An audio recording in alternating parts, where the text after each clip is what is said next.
अस्सलाम वालेकुम नाज़रीन, प्रोग्राम कराची टुडे और मैं हूं आपका मेज़बान बिलाल खान। कराची पैकेज के हवाले से रोज़ाना बात की जा रही है। अब ये चमगोइयाँ होती नज़र आ रही हैं कि कराची पैकेज का ऐलान तो कर दिया गया है, लेकिन सिंध हुकूमत या फिर वफाकी हुकूमत काम कब शुरू करेगी, या सिंध हुकूमत ने जो है वो कराची पैकेज के अनाउंसमेंट के बाद काम में जो है वो सुस्ती का रवैया क्यों अपना लिया है। बहुत सारी बातें सामने आ रही हैं। अगर मैं बात कर लूँ असद उमर साहब के हवाले से, तो K4 मंसूबे पर वज़ीर आला साहब का जो ख़त था उसका जवाब भी दे दिया गया है। फिर KCR का काम शुरू कब होगा, ये भी तहफ़्फ़ुज़ात का इज़हार किया गया असद उमर साहब की जानिब से।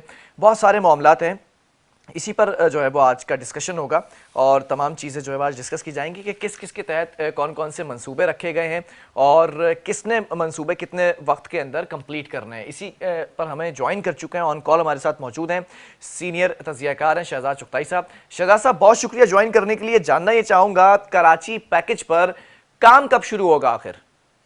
जी देखें, एक मैं बात बताऊं आपको कि ये जो इमरान गवर्नमेंट है, इसने इससे पहले भी कोई 150 अरब रुपए के एक पैकेज का ऐलान किया था और उसके बाद एक 100 अरब के पैकेज की बात जल्द भी सुनाई दी थी। ठीक है। लेकिन ये कि उन उन दोनों पैकेजेस का पता नहीं कि वो उससे क्या काम हुआ और कहाँ हुआ और कैसे हुआ। अच्छा, अब देखें कि ये हम बात कर रहे हैं मसला कराची की। जो कराची का जो मसला है वो बड़ा गंभीर मसला है। वो सिर्फ ये कि पैकेजों से वो हल नहीं होगा। देखें, एक तो यहाँ एहसास महरूमी है, दूसरा ये कि मुलाजमतें जो है वो लोगों को नहीं मिल रही, बेरोजगारी बहुत ज्यादा है। तो एक ऐसा पैकेज गवर्नमेंट को देना चाहिए था कि जिसमें क्या कहते हैं, लोगों को मुलाजमतें भी नहीं, मिलती, ये तो दोनों दोनों हुकूमतों का मुश्तरका एक पैकेज है ना कि 700 750 अरब रुपए जो है वो तकरीबन उसने सिंध हुकूमत ने देने, फिर बकिया जो है जी वफाक ने देने। तो जी। दोनों दोनों हुकूमतों के ऊपर जाती है तो ना जिम्मेदारी। नहीं, ठीक है, उन्होंने एक एक ऐलान किया है, लेकिन ये इस क्या कहते हैं, पैकेज ने जो यानी जन्म लिया है वो एक मसले से जन्म लिया है। वो जो यहाँ बारिश हुई थी और बारिश के बाद जो सूरत हाल हुई थी, उसके बाद ये सूरत हाल जो है क्या कहते हैं डेवलप हुई थी और एक कराची का एक ऐसा सा महरूमी लोगों के सामने आया था। देखें, इस शहर का सबसे बड़ा मसला 12 साल पुराना मसला यह है कि 12 साल से इस शहर के अंदर कूड़ा नहीं उतरा। और मजीद जो है क्या कहते हैं, मजीद ये देखें कि सीवरेज का निजाम जो हालिया बारिश हुई इसमें कोई 92 जो बड़ी मेन लाइन है ना सीवरेज की, वो बैठ गई। तो सीवरेज का बहुत बड़ा मसला है, कूड़े का बहुत बड़ा मसला है। उसके अलावा इन बारिशों में आपने देखा कि सड़कें सब तमाम टूट गई, ठीक है ना। तो इमीडिएट रिलीफ के लिए तो ये है कि सड़कें बननी चाहिए, ये सीवरेज लाइनें की मरम्मत होनी नहीं चाहिए, तो ये तमाम पूरा काम उठना कैसे चाहिए। पॉसिबल हैं, किसकी जिम्मेदारी ये काम करने की? नहीं देखें, ये तो रूटीन वर्क है। सीवरेज का पानी आपको रोकना है, वो एक रूटीन वर्क है। कूड़ा उठाना है, वो रूटीन वर्क है। उसके अलावा ये कि बाकी जो सड़कें टूटी हुई हैं उनकी मरम्मत करना रूटीन वर्क है। अच्छा, इस पर तो कोई बात हो ही नहीं रही ना। अब ये जो पैकेजेस हैं, आप ये देखें, पुराने एक बेनजीर भुट्टो का 121 अरब रुपए का पैकेज आया था। उसके बाद एक नवाज शरीफ ने 98 में एक 24 अरब रुपए का पैकेज का ऐलान किया था। बिलावल भुट्टो ने अभी पिछले साल जो है क्या कहते हैं 100 अरब रुपए के पैकेज का ऐलान किया था। तो ये तो एक तमाशा बना हुआ है, पैकेज का ऐलान होता है और उस पर कोई इम्प्लीमेंट नहीं होता, कोई काम नहीं होता। अब इन्होंने, अब ये सर्कुलर रेलवे की बहाली की बात हो रही ना। देखिए, सर्कुलर रेलवे तो इस शहर में पहले ही चल रही थी, अब अगर दोबारा चल जाएगी तो उससे कराची का कोई मसला तो नहीं हल हो रहा। तो एक ट्रांसपोर्ट का ही बहुत बड़ा मसला है, उस पर कोई तवज्जो देने के लिए तैयार नहीं है। ये सफाई सुथराई पे कोई तवज्जो देने के लिए तैयार नहीं है। सीवरेज लाइनें चौक है, उस पर कोई तवज्जो देने के लिए तैयार नहीं अच्छा, है। पहले इंक्रोच, पहले की अगर मैं बात करूं तो खान साहब ने भी 162 अरब रुपए का पैकेज का ऐलान किया था। फिर जी। वो ये शिकवे करते नजर आई उनकी हुकूमत के 18वीं तरमीम के बाद इख्तियार सारे सिंध हुकूमत के पास है। अब क्या लगता है ये जो 1100 अरब रुपए का पैकेज है, दोनों ने एक साथ बैठकर ऐलान किया, मुश्तरका तौर पर एक पेज पर नजर आए, एक प्लेटफॉर्म पर नजर आए, अब पॉसिबल नजर आ रहा है कि ये तमाम मंसूबे मुकम्मल हो जाएंगे इस पैकेज के तहत? देखें, अब जो एक पेज पे नजर आए और दोनों बैठ गए और दोनों ने मान लिया, तो वो डांट टपट, वही ना, डांट टपट के बाद फिर ये कि इसकी गारंटी फौज ने दी है ना। ये जो 1100 अरब रुपए का पैकेज है, इसको मुकम्मल करने की इसकी गारंटर जो है फौज है। इसके गारंटर ना फेडरल गवर्नमेंट है, इसकी गारंटर ना प्रोविंशियल गवर्नमेंट है। इनको तो सिर्फ ये कहा गया है कि भाई आप जो है ये मंसूबे मुकम्मल करें। लेकिन ये कि जो ऑन ग्राउंड जो सिचुएशन है वो आपके सामने है। इतना अर्सा हो गया, बारिश कोई मेरे ख्याल से इतने दिन गुजर गए, अब तक कोई, यानी कि कोई कोई काम जो है ना, यानी कि इस पैकेज का कोई काम शुरू नहीं हुआ है। इस पे कोई कोई टेंडर नहीं तलब किया गया है, कोई टेंडर इवन तैयार नहीं हुआ है। ये काम कैसे होगा, कोई फिजिबिलिटी नहीं है। बस एक ऐलान उन्होंने कर दिया है कि जी ये 1100 अरब रुपए खर्च होंगे, वो कब खर्च होंगे, उसकी क्या प्लानिंग है, उसकी क्या फिजिबिलिटी है, इस बारे में तो मेरे ख्याल से सभी खामोश है, प्रोविंशियल गवर्नमेंट भी नहीं खामोश तो है। और आपको क्या लगता है कैसे मसाइल हल हो सकते हैं, क्योंकि अब पैकेजेस का ऐलान तो बहुत कर दिया गया, सब एक पेज पर भी नजर आ रहे हैं, लेकिन जी फंक्शनली तौर पर कोई काम नजर नहीं आ रहा। नहीं, देखें ये पैकेज तो बहुत बड़ा पैकेज है, 1100 अरब रुपए तो बहुत होते हैं। और अगर ये पैकेज अगर इस पे इम्प्लीमेंट हो जाए और काम हो जाए और तरक्याती काम हो जाए तो यानी कि कराची की काय भी बढ़ सकती है, ट्रांसफॉर्म हो सकता है कराची। लेकिन मसला ये है कि देखें असल आप पहले जो करने काम है, जो जिम्मेदारी है प्रोविंशियल गवर्नमेंट की, जो बल्दियाती, अब तो बल्दियाती इदारे प्रोविंशियल गवर्नमेंट के पास है ना, अब तो आप वो कह ही नहीं सकते कि ये एनसीएम के अब तो पास है। कंफ्यूजन ही खत्म हो गया, मेयर का चक्कर ही खत्म।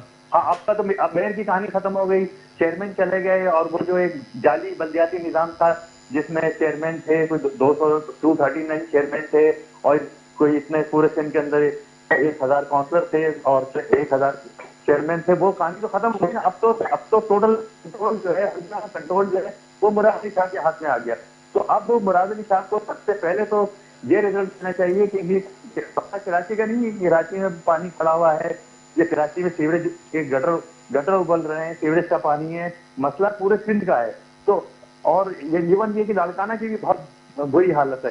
तो आप सबसे पहले सिंध को साफ सुथरा करें, कराची को साफ सुथरा करें, सिंध के शहरों को साफ सुथरा करें।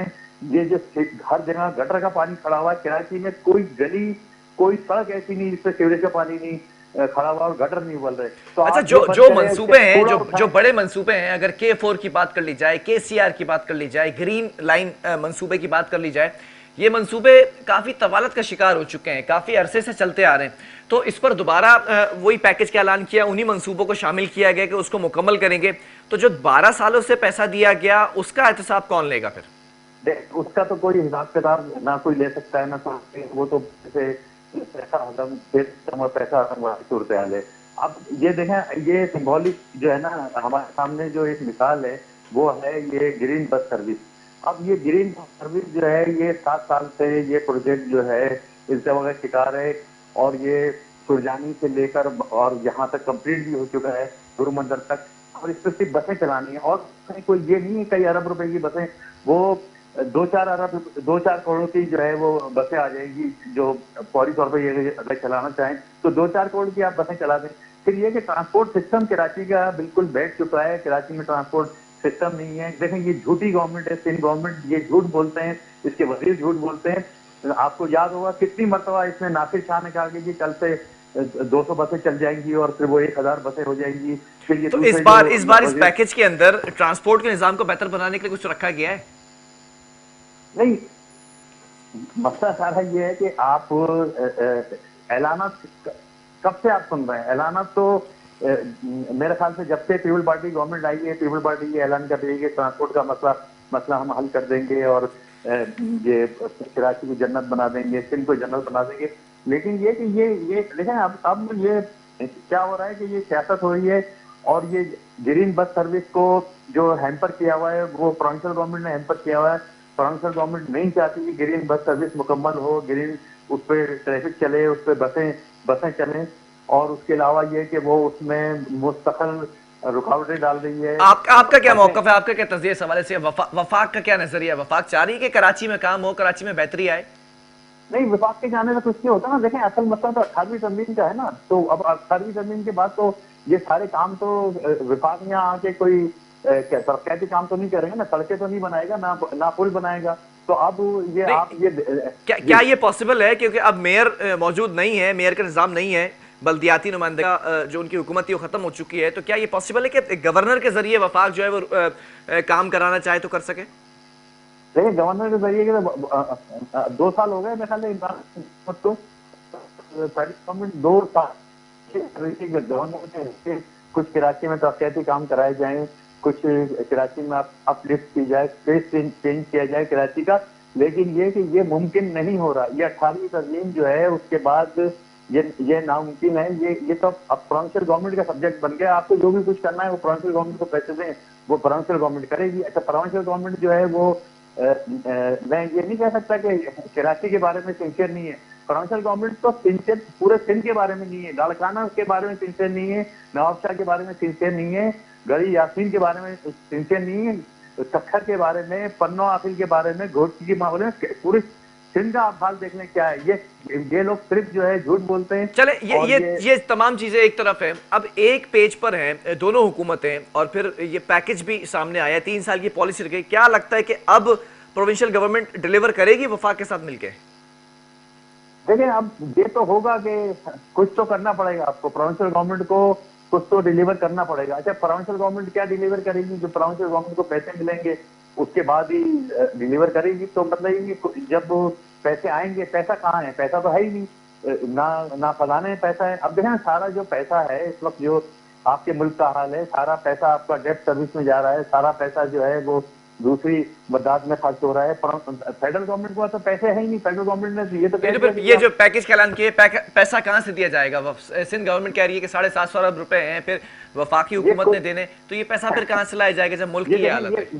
ये सारे क्वेश्चन मार्क हैं कि देखें, ये जो रेवेन्यू मिलता है फेडरल गवर्नमेंट को, वो सारा रेवेन्यू जो है वो तो वो सूबों के पास चला जाता है, सारे पैसे सूबों के पास चले जाते हैं, थोड़े से पैसे बचते हैं वफाक के पास। विभाग को अपनी तनख्वाहें देने का मसला बन जाता है और वो मुख्तलिफ जगह से ओवरड्राफ्ट लेके या मतलब टेक्निकली तौर पर अगर देखें तो ग्राउंड रियलिटी से कहती है कि ये पैकेज भी एक लॉलीपॉप है, ये जो है वो मंतकी अंजाम तक नहीं पहुंचाया जाएगा।